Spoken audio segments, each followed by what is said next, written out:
بسم اللہ الرحمن الرحیم. ناظرین السلام علیکم. پروگرام کیو ڈی وشا ندیم احمد کے ساتھ آپ کا میزبان حاضر خدمت ہے. ناظرین، آزاد کشمیر کے انتخابات ختم مگر سیاسی جنگ عروج پر. بلاول بھٹو کا الزام ہے کہ میرپور اور کوڑلی کے عوامی مینڈیٹ پر ڈاکہ ڈالا گیا. مریم نواز کا کہنا ہے کہ ہار کو دھاندلی کا نام دینے کی بجائے عوامی فیصلے کو تسلیم کیا جائے، جبکہ تحریک انصاف کا موقف ہے کہ حکمران اتحاد کو عوام کی نہیں صرف اپنی سیاسی سیٹوں کی فکر ہے اور نہتے لوگوں پر تشدد ناقابل قبول ہے. اس پر سوال ہے کہ کیا یہ واقعی عوامی مینڈیٹ کا احترام ہے یا انتخابی شفافیت پر ایک اور بڑا سوال. آج کے پروگرام میں انہی الزامات، حقائق اور سیاسی نتائج کا غیر جانبدارانہ تجزیہ کریں گے. ہمارے ساتھ موجود ہیں سینئر صحافی، کالم نگار، تجزیہ کار جناب خالد فاروقی صاحب. ہم ان کے انتہائی شکر گزار ہیں کہ اپنی مصروفیات میں سے وقت نکال کر ویڈیو لنک پر پروگرام میں شریک ہو رہے ہیں. جناب خالد فاروقی صاحب، کیا آزاد کشمیر کے انتخابات واقعی شفاف تھے یا دھاندلی کے الزامات میں وزن ہے کچھ؟ دیکھیے، شاید پاکستان میں جب کبھی الیکشن ہوتے ہیں نا، ہر الیکشن کے بارے میں بات میں جو اس کے نتائج سامنے آتے ہیں، فریقین کی طرف سے جو بھی پارٹیاں اس میں حصہ لے رہی ہوں، کچھ اطمینان کا اظہار کرتی ہیں، کچھ اسے دھاندلی کہتی ہیں. یہ ہماری تاریخ رہی ہے اور یہ تاریخ ہے بھی سچی، سوائے 70 کے الیکشن کے، 1970 کے الیکشن کے، جو کہ پاکستان میں پہلے ایسے انتخابات قرار پائے جہاں دھاندلی کا سوال نہیں اٹھا تھا. تو اس کے بعد سے آپ جب بھی جتنے الیکشن ہوئے اس میں آپ دیکھ لیں، یہ کشمیر کے حالیہ الیکشن یہ دیکھ لیں، اصل مسئلہ یہ ساکھ کا ہی ہے. الیکشن شفاف ہوئے بھی ہوں تو لوگوں کو یقین نہیں آتا کہ یہاں شفافیت ہو سکتی ہے. دوسری جانب یہ بھی حقیقت ہے کہ ہمارے ہاں جو ریاستی مشینری ہے وہ ایسی طریقے سے انوالو ہوتی ہے جو اس کو نہیں ہونا چاہیے. جس طرح سے الیکشن کمیشن کی کمزوریوں کو سامنے لایا جاتا ہے یا الیکشن کمیشن کی کمزوریاں سامنے آتی ہیں، وہ بھی ہمارے سامنے ہے. ہم نے کبھی ایسا الیکشن کمیشن بنانے پر توجہ ہی نہیں دی یا پھر ہم چاہتے ہی نہیں ہیں. ایسا حکومت کی سطح پر بھی ہے، سیاسی جماعتوں کی سطح پر بھی ہے. جو بھی پارٹی حکومت میں ہوتی ہے وہ یہی کوشش کرتی ہے کہ الیکشن کمیشن اس کی مرضی اور منشا کے مطابق فیصلے کرے، اور یہ پارٹیاں جب اپوزیشن میں ہوتی ہیں تب بھی یہی ایشو ہوتا ہے. یہ کشمیر کا جو الیکشن ہوا، اس میں اس سے پہلے آپ دیکھیے یہ ایک سلسلہ ہوا کہ گلگت بلتستان کے الیکشن ہوئے تھے مہینہ پہلے، تو وہاں پہ پیپلز پارٹی کامیاب ہو گئی. لیکن جب پیپلز پارٹی کامیاب ہو گئی اور اس کی جتنی سیٹیں بنی، اس کے بعد پھر پیپلز پارٹی نے جو احتجاج کیا اور اس کی جانب سے یہ مطالبہ آیا کہ جناب ہماری سیٹیں کم کرنے کی کوشش ہو رہی ہے. اس میں واقعتاً ہوا یہ تھا کہ نون لیگ کی جتنی سیٹیں تھیں دوبارہ گنتی میں اس میں کچھ اضافہ ہو گیا. اس پر پھر یہ پیپلز پارٹی کی طرف سے یہ کہا گیا، بلاول بھٹو کی آپ کو سپیچز یاد ہوگی جو انہوں نے جی پی میں کی تھی، کہ ہمارا مینڈیٹ جو ہے اس کو چوری کرنے کی کوشش ہو رہی ہے اور ہماری اکثریت کو اقلیت میں بدلا جا رہا ہے. یقین دلایا کہ پیپلز پارٹی کامیاب ہوئی ہے اور ہم پیپلز پارٹی کو جو مینڈیٹ اس کا ہے اس کے مطابق یہ حق سمجھتے ہیں کہ وہ حکومت بنائے. گلگت بلتستان کے بعد ابھی جو معاملہ ہوا ہے آزاد کشمیر کا، یہاں پہ پیپلز پارٹی کچھ دن پہلے ہی الیکشن سے پہلے کچھ کہہ رہی تھی، اس کی طرف سے اس کے لیڈر کہہ رہے تھے کہ جناب کہیں نہ کہیں ہمارے ساتھ دھاندلی ہو رہی ہے. لیکن پھر یہ ہے کہ پیپلز پارٹی کی اپنی حکومت بھی آزاد کشمیر میں تھی. تو یہ مطالبات، یہ جو خیالات ہوتے ہیں، اس سے آپ نے بڑا واضح طور پہ نقشہ کھینچا، لیکن اصل بات یہ ہے کہ یہ کس منہ سے ایک دوسرے کو دھاندلی کا الزام لگانے کی اور الیکشن کے نتائج قبول کرنے کی باتیں کر رہے ہیں، جبکہ یہ خود دونوں کیا کرتے رہے ہیں جب سے اقتدار میں 30-35 سال سے ہیں. کہ یہ دونوں اقتدار میں ہوں یا کوئی ان کی بجائے کوئی اور بھی ہو، پاکستان میں اصل مسئلہ ہے قانون کی حاکمیت کا. قانون کی حاکمیت کوئی نہیں چاہتا. ووٹر کا جو ووٹ ہے وہ پڑی جاتا ہے جدوجہد کے بعد پولنگ اسٹیشن تک، اگر کبھی گیا ہے تو. ویسے تو اسے پولیٹیکل پارٹیاں اپنے اپنے مقاصد کے لیے لے جاتی ہیں، لیکن اب ووٹر کو یقین نہیں رہا کہ اس کا ووٹ جو ہے اسی ڈبے میں سے نکلے گا جہاں اس نے ڈالا ہے. اور دوسری بات یہ ہے کہ دیکھیے انتخابات کا اصل معاملہ یہ ہوتا ہے کہ لوگ اپنے نمائندوں کا انتخاب کرتے ہیں. جب نمائندوں کا انتخاب کرتے ہیں تو وہ نمائندے جو ہیں وہی آپ کو وہاں پہ پارلیمنٹ میں ان کی نمائندگی کرتے نظر نہیں آئے. لیکن ہمارے یہاں پہ سارا پروسیجر جو ہے یہ سارا ہی اتنا کمزور ہو گیا ہے کہ لوگوں کو انتخابات پر، لوگوں کو بیسیکلی اداروں پر بھی یقین نہیں رہا. آپ کو دیکھیے، آپ کو بیوروکریسی پر کسی کو یقین ہے، جوڈیشری پر کتنے لوگوں کو یقین ہے. یہ صورتحال جو پیدا ہوئی ہے یہ بڑی مایوس کن ہے. اور جب بھی الیکشن ہو اس کے بعد کوئی ایک پولیٹیکل پارٹی باہر نکل آئے. یہ بات امریکہ میں کیوں نہیں ہوتی، برطانیہ میں کیوں نہیں ہوتی، ایون انڈیا میں کیوں نہیں ہوتی. اور ابھی بنگلہ دیش میں الیکشن ہوئے، دیکھنے کی بات یہ ہے کہ بنگلہ دیش میں کیوں نہیں ہو رہی. وجہ صرف اس کی یہ ہے کہ جو الیکشن کمیشن بنا وہ طاقتور بھی ہے، فیصلے کرنے میں خود مختار بھی ہے. یہ الگ بات ہے کہ کہیں کوئی تعصب نظر آ جائے، لیکن ان فیکٹ الیکشن کمیشن جو ہے ان ممالک میں اتنے مضبوط ہوتے ہیں. الیکشن کروانے والی مشینری جو ہے اس میں کسی کی مداخلت نہیں ہوتی. یہاں الیکشن کمیشن کا مکمل سٹاف اس کا اپنا نہیں ہوتا، اس کو بھرتی کرنے پڑتے ہیں. لوگ مختلف اداروں سے آتے ہیں، مختلف اداروں میں نوکریاں ملی ہوتی ہیں، لوگوں کی وفاداریاں وہاں پہ ہوتی ہیں. وفاداریوں سے بھی ہٹ کے جب کوئی شخص الیکشن کمیشن کی جاب میں جاتا ہے، اس کو سروسز اپنی دیتا ہے، تو اس کے بعد پھر الیکشن کمیشن کو اتنا با اختیار ہونا چاہیے، اتنا سخت ہونا چاہیے اور اتنا غیر جانبدار ہونا چاہیے کہ وہ کسی کے بارے میں بھی فیصلہ لے سکے. یہاں تو آپ کو پتا ہے کہ جب الیکشن ہو جاتے ہیں تو اس کے رزلٹ جو ہیں کبھی کسی بہانے کبھی کوئی سسٹم بیٹھ جاتا ہے، کبھی کوئی سسٹم جو ہے چل پڑتا ہے، تو الیکشن کے نتائج جو ہیں وہ روک نہیں جاتے ہیں، کئی دن تک رزلٹ نہیں آتے. تو اس کے بعد پھر کریڈیبلٹی کا ایشو تو کھڑا ہوگا. خالد فاروقی صاحب، یہ جیسے آپ نے بات کی ہے کہ الیکشن کی شفافیت کی اور الیکشن کمیشن کو بااختیار، دو ہی پارٹیاں ہیں، دونوں اتحادی ہیں. یہ جو معاملات الیکشن میں آتے ہیں ان کو درست کرنے کی طرف یہ کیوں نہیں آ رہے؟ اتنے سال ہو گئے ہیں، پہلے تو چلے کوئی دوسری تیسری چوتھی، اب تو انہوں نے تحریک انصاف کو مائنس کر دیا ہے. تو کیوں نہیں ایک دفعہ شفاف انتخابات کے عمل کے لیے جو بیچ میں نقائص ہیں ان کو دور کر لیا جائے؟ یہ کیوں نہیں کرتے؟ شاہ صاحب، آپ کبھی غور کریں گے نا کہ نقائص ہیں کیا؟ میں نے آپ کو پہلے عرض کیا کہ ایک چاہیے شفاف، مضبوط، خود مختار الیکشن کمیشن، با اختیار الیکشن کمیشن. نمبر 2 پھر یہ ہے کہ جو ووٹر لسٹیں بنی ہوں وہ شفافیت والی ہوں، اپنی مرضی کی نہ ہوں. حلقہ بندیاں جو ہوں وہ ایسی ہوں جہاں پہ جس پر کسی کو اعتراض نہ ہو. یہ جو من پسند حلقے تیار کیے جاتے ہیں، کبھی ادھر سے ایک علاقہ نکال کے کبھی دوسرا علاقہ نکال کے، تو اپنی مرضی کے حلقے جو بنتے ہیں، یہ نہیں ہونا چاہیے. اور تیسری بات یہ ہے کہ جہاں پہ کبھی مثال کے طور پہ جب الیکشن کے لیے عذرداریاں آتی ہیں تو اس کے پر وقت فیصلے ہوں. یہ نہیں کہ 5 سال کی مدت گزر جائے اس کے بعد فیصلے ہوں. الیکشن ریفارمز کا ایک مرحلہ باقی ہے اور اس جانب یہ تمام پولیٹیکل پارٹیز کو آنا چاہیے. ہماری پارلیمنٹ میں جب پولیٹیکل پارٹیز میں نے بتایا کہ اقتدار میں ہوتی ہیں تو وہ قطعی طور پر اس جانب توجہ نہیں دیتی. جب الیکشن سر پہ آتے ہیں تو ساتھ ہی انہیں پھر شروع ہو جاتا ہے کہ جناب ان کو تو دوبارہ سے سوچنا پڑا ہے آپ کے الیکشن کس طرح شفاف ہوں گے، الیکشن پہ کون یقین کرے گا، کون نہیں کرے گا.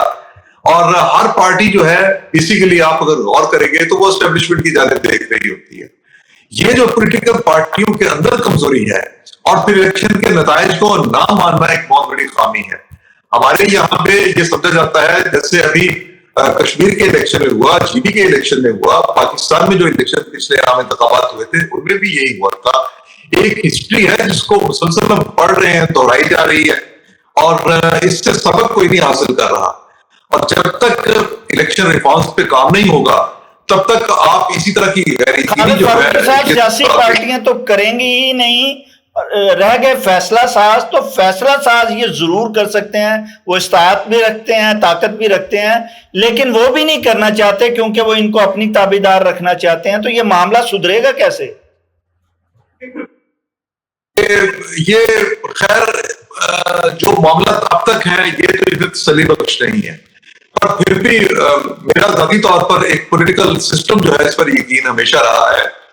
میں یہ سمجھتا ہوں کہ یہ پروسیس اگر چلتا رہے تو ایک تو یہ ہے کہ لوگ پولیٹیکل پارٹیز کی جو آمریت ہے، آمریت 2 طرح کی ہے. ایک وہ آمریت جو ڈائریکٹ ہم بعض اوقات دیکھتے ہیں کسی مارشاء اللہ کی شکل میں یا کسی جمہوری حکومت کو رخصت کر دینے کی شکل میں آتی ہے، لیکن جو آمریت پولیٹیکل پارٹیز کی جانب سے نافذ کی جاتی ہے وہ بڑی خوفناک ہے. ان پولیٹیکل پارٹیز کی جو قیادت ہے وہ اپنی پارٹیوں کے اندر جمہوریت نہیں متعارف کروا سکتی ہے ابھی تک. لیڈرشپ جو ہے وہ ان کی مرضی کے فیصلے ہوتے ہیں اور جو امیدوار ہیں وہ اپنی قیادت کے سامنے سر جھکائے رہتے ہیں. جہاں کہیں پارٹیوں کے اندر ایسے پڑھے لکھے باشعور افراد ہوتے ہیں جو کہتے ہیں کہ جناب ہونے چاہیے شفاف پارٹی انتخابات ہونے چاہیے، وہ پارٹی انتخابات بھی شفاف نہیں ہوتے. آپ کو پتا ہے کہ یہاں پہ جتنی پارٹیاں ہیں، بڑی پارٹیاں بالخصوص جو جماعتیں ہیں، Peoples Party, Noon League, P T I ہے، اور ہماری مذہبی سیاسی جماعتیں جو ہیں، ان کے اندر بھی نامینیشن ہوتی ہے. ہم جماعت اسلامی کے بارے میں سنتے ہیں، لیکن جماعت اسلامی کا کیونکہ وہ رول اس حد تک رہا نہیں، بہت محدود، اور اس کی ووٹ بینک جو ہے یہ بڑا محدود ہے، اس لیے وہ اپنے ڈسپلن کے تحت کام کرتے ہیں.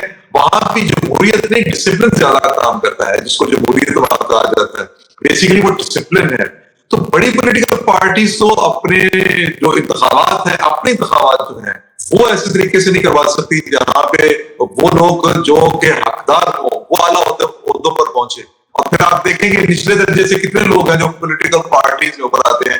شخصی آمریت جو ہے ان پولیٹیکل پارٹیز میں بھی نظر آتی ہے کہ جمہوریت کے علمبردار خود اپنے اندر جمہوریت نہیں لا رہے تو جمہوریت کیسے پروان چڑھے گی. اسی طرح تحریک انصاف نے اس میں انتخابات میں حصہ نہیں لیا، لیکن وہ جو ہے ریاستی طاقت کے استعمال کے الزامات لگا رہی ہے. اس میں کتنی حقیقت ہے اور کیا ان کو یہ لگانے چاہیے جب وہ اس کا حصہ ہی نہیں بنے؟ پیپلز پارٹی نے ایک بڑی مسٹیک کی تھی جو غیر جماعتی انتخابات کروائے تھے جنرل ضیاء الحق نے. تو اس میں پیپلز پارٹی اس وقت پاکستان کی سب سے پاپولر جماعت تھی اور اس کا مقابلہ کوئی نہیں تھا. 77 میں جب بھٹو صاحب کی حکومت کو ختم کیا گیا اور مارشل لا نافذ ہوا تو اس کے بعد عوام جو تھے وہ بیسیکلی اگر کسی پولیٹیکل پارٹی کی طرف دیکھتے تھے تو وہ صرف پیپلز پارٹی ہی. لیکن وہ فیصلہ کروا دیا گیا پیپلز پارٹی کی لیڈرشپ سے یا پیپلز پارٹی نے خود سے کر لیا. اس کا نقصان بہت ہوا. اور کل اگر آپ سنیں گے بلاول بھٹو نے جو اسپیچ کی تو انہوں نے بھی یہ کہا کہ 1985 میں پیپلز پارٹی سے یہ مسٹیک ہوئی تھی. تو غیر سیاسی قوتیں جو تھی اس میں زیادہ مؤثر طریقے سے، زیادہ بھرپور طریقے سے ان کو موقع مل گیا. اور انہی انتخابات کے نتیجے میں بعد میں اگرچہ ہم ان کو سیاسی ہی کہیں گے، لیکن انہی انتخابات کے نتیجے میں بہت سی ایک نئی لیڈرشپ جو ہے وہ سامنے آئی، جن میں نواز شریف صاحب بھی اور شہباز شریف صاحب بھی شامل ہیں. اس طرح اور بہت سے لوگ آئے تھے. سو پیپلز پارٹی نے میدان خالی چھوڑ دیا تھا. اب پی ٹی آئی جو ہے اس کے بارے میں آپ یہ تو نہیں کہہ سکتے کہ یہ ان پولیٹیکل پارٹی سے کہیں کم ہے. میں سمجھتا ہوں کہ اس کا ووٹ بینک بڑا مضبوط ہے، انٹیکٹ ہے. اس پر جتنی بھی مشکل ہے یا جن مشکلات میں وہ گھری ہوئی ہے یا اس کی قیادت نے پارٹی کو خود سے جن مشکلات میں ڈالا ہے، اس سے ہٹ کے پی ٹی آئی کی جو مقبولیت عوام میں ہے اس کو آپ آسانی سے نظر انداز نہیں کر سکتے. لیکن پی ٹی آئی کی قیادت نے کشمیر کے الیکشن سے باہر رہنے کا فیصلہ کیا. معلوم نہیں کہ اس کے ساتھ کوئی وعدہ ہوا یا ان سے مسٹیک ہوئی ہے. میں سمجھتا ہوں کہ یہ بڑا بلنڈر ہے. اگر پی ٹی آئی کی قیادت ہوتی، اور میں یہ کہتا ہوں کہ پی ٹی آئی کی قیادت کو ایک بھی سیٹ نہ ملتی، لیکن اس کا ووٹ بینک ضرور پولنگ بوتھ میں جانا چاہیے تھا. اس کے لوگ وہاں پہ جاتے، وہ اس کے اپنی قوت کا اظہار کرتے. انہوں نے باہر رہ کے شاید سیاسی طور پہ اچھا فیصلہ نہیں کیا. اب یہ جو ان کا اعتراض بنتا ہے، میں اس کو تو خیر اتنی نہیں دیتا، اہمیت نہیں دیتا. آپ کی بات ٹھیک ہے کہ انہیں پولیٹیکل جو یہ جو لڑائی تھی اس میں سیاسی انداز میں اور انتخابی میدان سے ان کو لڑنا چاہیے تھا. جو ہائبرڈ نظام ہے اس سے پہلے ہی عوام کا اعتماد جو ہے وہ ٹوٹا ہے. اب یہ انتخابی تنازعات سے کیا آپ سمجھتے نہیں ہیں کہ عوام کا جمہوری نظام پر سے بالکل ہی اعتماد اٹھ جائے گا؟ دیکھیے کوئی آپشن اور کوئی نہیں رہ جاتا نا. کسی بھی ملک میں، آج کی دنیا میں کسی بھی ملک میں جو پاکستان جیسا بالخصوص بڑا ملک ہو، وہ دور جو ہے کافی حد تک گزر چکا ہے جب ڈائریکٹ مارشل لا آتے رہے ہیں. اگرچہ پاکستان نے 20-25 سال پہلے بھی، یعنی آج سے 27 سال پہلے جنرل پرویز مشرف کا ماشاءاللہ دیکھا تھا. لیکن اب ہماری اسٹیبلشمنٹ بھی پس پردہ رہ کر تو کام کرنا چاہ رہی ہے کہ وہ پارلیمنٹ کی جگہ لے. پارلیمنٹ کو بھی اپنی اسپیس جو ہے اس کو کھونا نہیں چاہیے، اور پارلیمنٹ اگر اپنی اسپیس رکھنا چاہتی ہے تو اس کے لیے ایک اسٹرگل کی ضرورت ہوتی ہے، اور اسٹرگل میں سب سے بنیادی چیز جو ہے اعتماد ہے، اور اعتماد بھی عوام کا. اگر عوام کا اعتماد آپ لوز کر جائیں گے پھر آپ یہ نہیں کہہ سکیں گے کہ غیر جمہوری قوتوں نے اقتدار پر قبضہ کر لیا. غیر جمہوری قوتوں کو جب موقع ملے گا تو وہ کوئی نہ کوئی جواز تلاش کر لیں گی، اور ان کو یہ ہوگا کہ کیونکہ پرفارم نہیں کیا جا رہا، ملک نے چلنا ہے. آج بھی دیکھیے اس ملک کا سب سے بڑا ایشو جو ہے اس کو ایڈریس نہیں کیا جا رہا. اس ملک کا بڑا ایشو جو ہے وہ معیشت ہے. ہم معیشت کو سنبھالنے میں، معیشت کو ٹریک پر لانے میں ناکام ہوئے ہیں. مکمل ناکامی ہماری ہے. ہماری برآمدات کا اگر حجم آپ دیکھیں گے تو وہی ہے جو آج سے 10 سال پہلے تھا. اس میں کمی بیشی وہ کس لیول تک گر چکی ہے. ہمارے ملک میں غیر ملکی سرمایہ کاری جو ہے وہ کتنی کم ہے، اور ہم دوسرے ملکوں کے مقابلے میں کتنا پیچھے رہ گئے ہیں. ہمارے یہاں پہ جو لوگوں کی ویلفیئر کے کام ہیں وہ کتنے کم ہو رہے ہیں. ہم جو ہے ایک جو ڈیولپنگ جو نیشن ہے اس کے طور پر بھی ہم اپنے لوگوں کے لیے جو ہیومن ڈیولپمنٹ کا جو ایک ہوتا ہے معاملہ اس پہ ہم پسماندہ ہیں. آپ غور کریں نا کہ ہمارے یہاں پہ تقریباً اس ریجن میں 8 ممالک ہیں جن میں پاکستان، افغانستان، انڈیا، سری لنکا، مالدیپ ہے، بنگلہ دیش ہے. یہ ممالک جو ہیں پاکستان ان 8 ممالک میں ایک ملک صرف چھوڑ کے افغانستان کو تو 6 ممالک سے نیچے ہے. ہماری ہیومن ڈیولپمنٹ کا جو ہے وہ حال بہت برا ہو چکا ہے. اب ہم نے اپنے ترقیاتی جو اخراجات ہیں، ترقیاتی پروگرام کا جو حجم ہے اس کو مزید نئے سال میں کم کر دیا ہے. 26 کروڑ کی آبادی رکھتا ہو، نیوکلیر پارک ہو، اس میں سب سے بنیادی چیز جو مضبوطی کی ہے وہ اس کی فوجی قوت نہیں ہو سکتی. یہ ملک نے اگر مضبوط ہونا ہے معاشی اعتبار سے مضبوط ہونا ہے. اگر معیشت آپ کی کمزور ہے تو پھر آپ کے ملک کا اسٹرکچر کمزور ہے.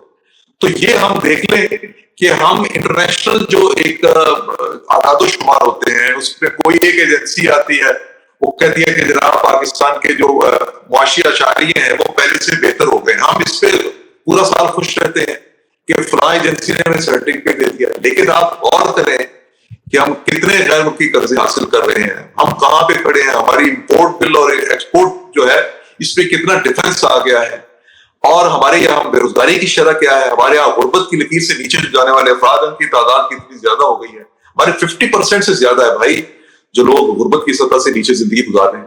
تو جس ملک میں یہ حالات ہوں وہاں پہ آپ دیکھیے انڈیا میں رائٹس کے لیے ایک پارٹی نکلی اور اس نے کاکروچ پارٹی انہوں نے بنا لی اپنی. تو کاکروچ پارٹی نے نکل کے تو اپنے مطالبات بنوا لیے.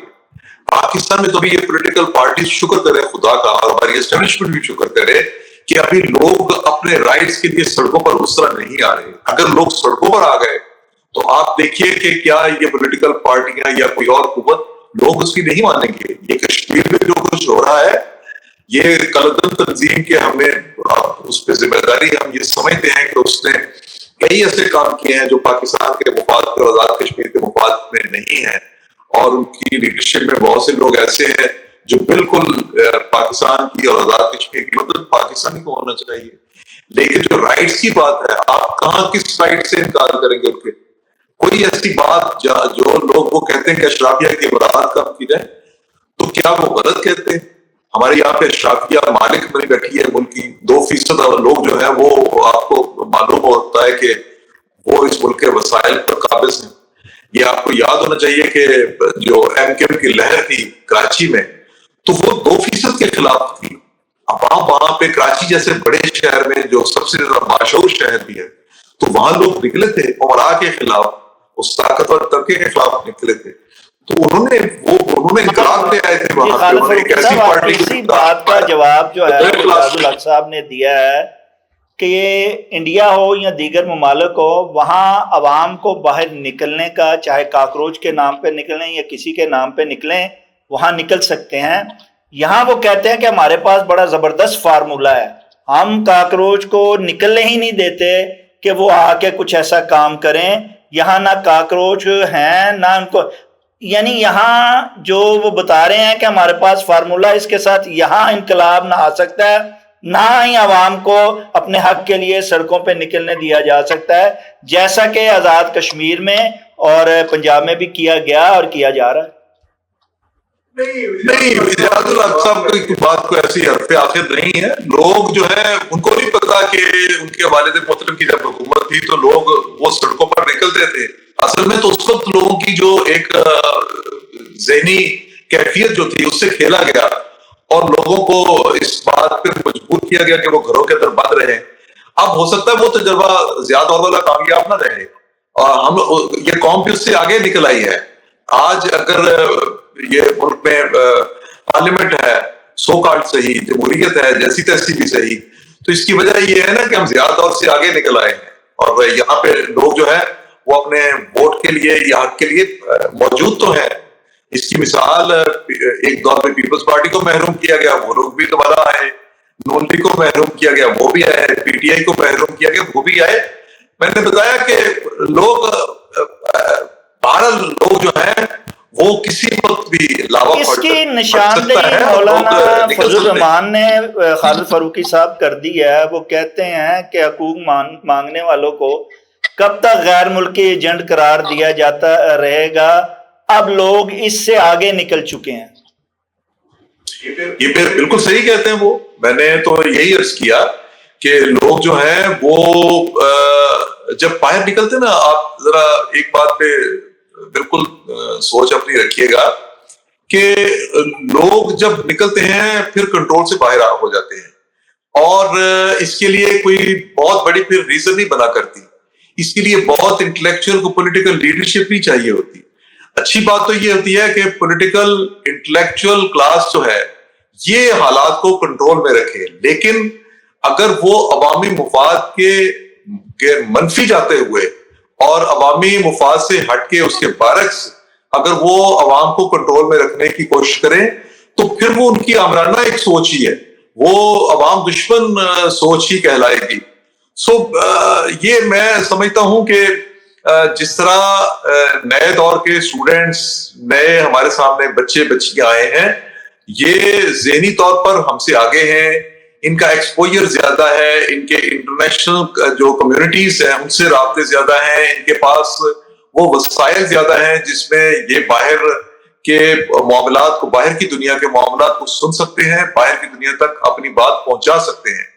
سو یہاں پہ ہماری روایتی جو سیاست ہے, روایتی جو حاکمیت ہے, روایتی جو بالادستی ہے, اس سے جو ہٹ کے جو نئی جنریشنز آ رہی ہیں, اس کو زی جنریشن کا نام دیا جائے یا کچھ بھی کہا جائے, وہ لوگ کسی وقت بھی یہاں پہ وار ایسا کر سکتے ہیں جس میں ہمارے حکمران اشرافیہ جو ہے اس کے لیے مشکلات پیدا ہو جائیں گی. یہ ہے کہ اب کشمیر میں دیکھیں جو احتجاج ہو رہا ہے, جو وہاں انتشار ہو رہا ہے, جو سیاسی عدم استحکام کی شکل اختیار کرتا جا رہا ہے, ایک طرف تو وہ اوپر سے یہ جو ڈرامہ دونوں پارٹیاں ہیں جو عمران خان کے خوف سے کٹھی ہیں اور انہوں نے آگے بھی کٹھے ہی رہنا ہے, یہ جو ڈرامہ کر رہی ہیں دھاندلی کا اور نتائج کا, یہ کیا آپ سمجھتے نہیں یہ سارا مل ملا کے جو ہے اس کے اثرات نہ صرف آزاد کشمیر پہ بلکہ پورے پاکستان پہ بھی جو ہے وہ منفی شکل اختیار کریں گے, جس کا کہ آپ نے کہا, اور اس کا خمیازہ پھر ان دونوں پارٹیوں کو بھگتنا پڑے گا. جی بالکل ایسا ہو سکتا ہے. میں نے تو بتایا آپ کو کہ جو سیاسی منظرنامہ ہے اس سے سبق سیکھنے کی ضرورت ہے. آپ دیکھیے نا کہ دونوں بڑی پولیٹیکل پارٹیز جو ہیں, میں کہتا ہوں کہ ایک پارٹی الیکشن نہیں جیتی. ابھی تو جتنا ہوا ہے انتخابی مرحلہ پہلا جو ہوا ہے اس میں پیپلز پارٹی دوسرے نمبر پر ہے, نون لیگ پہلے نمبر پر. لیکن کیا یہ دونوں پولیٹیکل پارٹیز جو ہیں کشمیری عوام کی اس جو ایک چارج شیٹ ہے اس کا جواب دینے کی صلاحیت رکھتی ہیں؟ کیا یہ ان کے مطالبات کو پورا کر سکتے ہیں؟ کیا یہ ان کے اعتماد پر پورا اتر سکتی ہیں؟ اگر یہ ان کے اعتماد پر پورا اتر سکتی ہیں تو یہ بڑی کامیابی ہوگی. یہ سیٹیں زیادہ کم لے جانا, اپنی حکومت آزاد کشمیر میں قائم کر لینا, یہ کوئی بہت بڑا کام نہیں ہوگا. جو کشمیر کی صورتحال ہے، کیا اس پر یہ پولیٹیکل پارٹیز الیکشن جیتنے کے بعد قابو پا لے گی؟ یہ کوشچن ایک ایسا ہے جس کا دونوں پارٹیوں کو میں ہم نے سفارتی طور پر اور پھر دفاعی طور پر تو اپنی ساکھ بنا لی، لیکن داخلی طور پر جو ہے جیسے آپ نے فرمایا پہلے بھی کہ حکومت بری طرح سیاسی عدم استحکام کے حوالے سے ہو یا معاشی استحکام، دونوں میں بری طرح ناکام رہی ہے۔ پھر کیا وجہ ہے کہ طاقتور حلقے فیصلہ ساز جو لوگ ہیں وہ اس کی پھر بھی پشت پناہی کیے جا رہے ہیں اور لگاتار کیے جا رہے ہیں؟ نہیں، یہ تو خیر میں اس سے تھوڑا سا مختلف آپ کو بتاؤں گا کہ یہ ایک سیٹ اپ اس وقت قائم ہوا ہے۔ اس سیٹ اپ کو کچھ لوگ اس کی مخالفت کرتے ہیں، کچھ اس کی حمایت کرتے ہیں۔ حمایت اس طرح سے شاید کوئی بھی نہیں کرتا ہوگا، لیکن بہت سے لوگ یہ سمجھتے ہیں کہ ایک ایسا نظام چلنا چاہیے جس میں پرفارم کرنے والی حکومت آئے۔ جو خامی اس نظام میں ہے وہ یہ ہے کہ پرفارم اس طرح سے نہیں ہو رہا، اور جو بنیادی ڈھانچہ ہے ملک کا اس کو درست کرنے کی کوشش نہیں کی جا رہی۔ اگر آپ اپنی معیشت کو درست کرنے کے لیے عملی اقدامات نہیں کریں گے تو اس سے تبدیلی بھی لا کے کوئی سیٹ اپ آ جائے گا تو پھر وہ کیا کر لے گا؟ اصل تو چیز یہ ہے کہ آپ اپنی جو ملکی جو ایک بین الاقوامی حیثیت ہے اس کو کس طور بنوانا چاہتے ہیں۔ اگر آپ نے لوگوں سے دوسرے ملکوں سے قرضے ہی لیتے رہنا ہے تو آپ کی دنیا میں عزت کون کرے گا؟ اگر آپ نے IMF کی شرائط ماننا ہے تو پھر آپ کی جو خود مختاری ہے جس کی ہم کوئی دانش یہ لوگوں کو پیشگوئی کرتے ہوئے دکھائی دیتے ہیں کہ معاملات بگڑتے ہوئے اس حد تک کو پہنچ چکے ہیں کہ یہ سسٹم اب چلتا ہوا، یہ نظام چلتا ہوا دکھائی نہیں، جلد اس میں تبدیلی آتی ہوئی دکھائی دے رہی ہے۔ آپ کیا سمجھتے ہیں واقعی ایسا ہے کہ نہیں یہ نظام یوں ہی آگے چلتا رہے گا اور اسی سے ہی کوئی بہتری آئے گی؟ میں نے بتایا کہ جو سٹیک ہولڈر اس سسٹم کے ہیں، اگر سسٹم تبدیل ہوتا ہے تو ایک آدھ سٹیک ہولڈر میں سے ایک مس ہو جائے گا، نیا آ جائے گا کوئی۔ تو جب تک آپ اس نئے سسٹم کو بھی لا کے سٹیک ہولڈر بنیادی طور پہ اگر یہی رہتے ہیں اور ایک آدھ کوئی تبدیل ہو جاتا ہے فری، تو نئے کو لا کے آپ کیا کر سکتے ہیں؟ جو بنیادی مرض ہے اس ملک کا، اس کو جب تک آپ دور نہیں کریں گے، جب تک انصاف، قانون کی بالادستی، لوگوں کے حقوق کے تعین اور حقوق کو فراہم کرنا، اور حقوق جب فراہم کرتے ہیں تو ملک خود بخود پیداواری ہو جاتے ہیں۔ اصل میں کیسی ریاست کا بنیادی مقصد عوام کو ایک سہولت دینا ہوتا ہے، ریاست بنتی عوام کے لیے۔ اگر عوام کے لیے کچھ نہیں ہو رہا تو ریاست کا بنیادی مقصد ہی ختم ہو جاتا ہے۔ یہ لانے کی، یہ تبدیلی لانے کی کوشش کرنی چاہیے۔ یہ آپ ایک جماعت کی جگہ پہ دوسری جماعت کو، دوسری کی جگہ پہ تیسری جماعت کو لے آئیں گے تو جب تک آپ اس کے بنیادی نظام پر آپ غور نہیں کریں گے تب تک آپ ملک کی حالت کو بہتر نہیں کر سکیں گے۔ ناظرین، آزاد کشمیر کے انتخابات پر سیاسی جماعتوں کے الزامات اور جوابات اپنی جگہ، مگر سب سے اہم سوال عوام کے اعتماد کا ہے۔ جمہوریت اسی وقت مضبوط ہوتی ہے جب انتخابی عمل شفاف ہو، نتائج قابل قبول ہوں اور تمام فریق اختلافات کا حل آئین اور قانون کے دائرے میں تلاش کریں۔ الزام تراشی سے زیادہ ضروری ہے کہ حقائق سامنے آئیں، انصاف ہوتا ہوا نظر آئے اور عوام کے ووٹ کے تقدس پر کوئی سوال نہ اٹھے۔ اسی امید کے ساتھ کہ سیاست میں برداشت، شفافیت اور جمہوری اقدار کو فروغ ملے گا، اپنے میزبان شاہ ندیم احمد کو اجازت دیجیے۔ آپ کا، ہمارا، ہم سب کا اللہ نگہبان۔